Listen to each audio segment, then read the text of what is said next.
let's like undo some of the things that we've just done year after year and really rethink what like a social studies education in the 21st century should look like.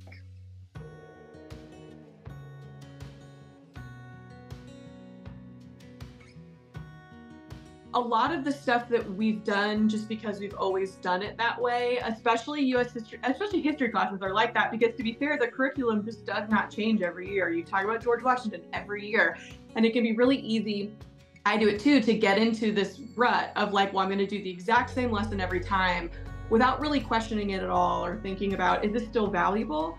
And so I think that seeing things through the lens of what do kind of regular non-historian adults need to know? Do the regular non-historian adults need to know about the tariff of 1860, whatever? No, they're actually getting by just fine, has really helped me better understand what I really want to emphasize in my own class that feels really relevant and important regardless of what job they go into, as opposed to what maybe we can skim past or they can read in the book and then we move on. So it definitely helped me sift through and prioritize what feels like important history for them to know as they leave my class too.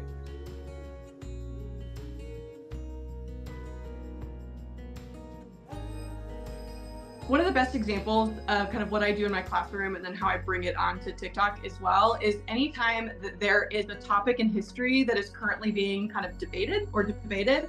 And so for me, it's when my AP US history class gets to the causes of the Civil War.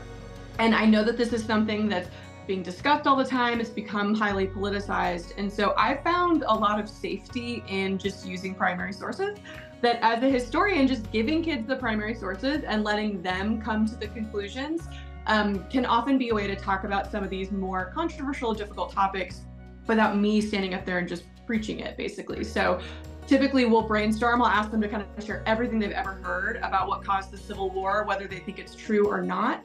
And then we just go in and we read like the South Carolina, articles of secession, them sort of declaring, here are the reasons. And I give them the whole document and they sift through and analyze it. We look at the early founding documents for the Confederacy.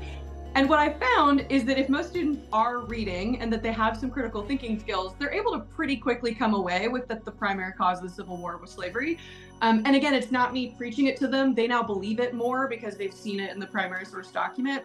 And again, I maybe don't have to worry quite so much about someone thinking I'm trying to like convince students of my own kind of version of history or that sort of thing. Anytime that I can help them understand that like the world they were born into is really new and really recent, and a lot of stuff they just like take for granted is incredibly new, especially technology, that's always really fun.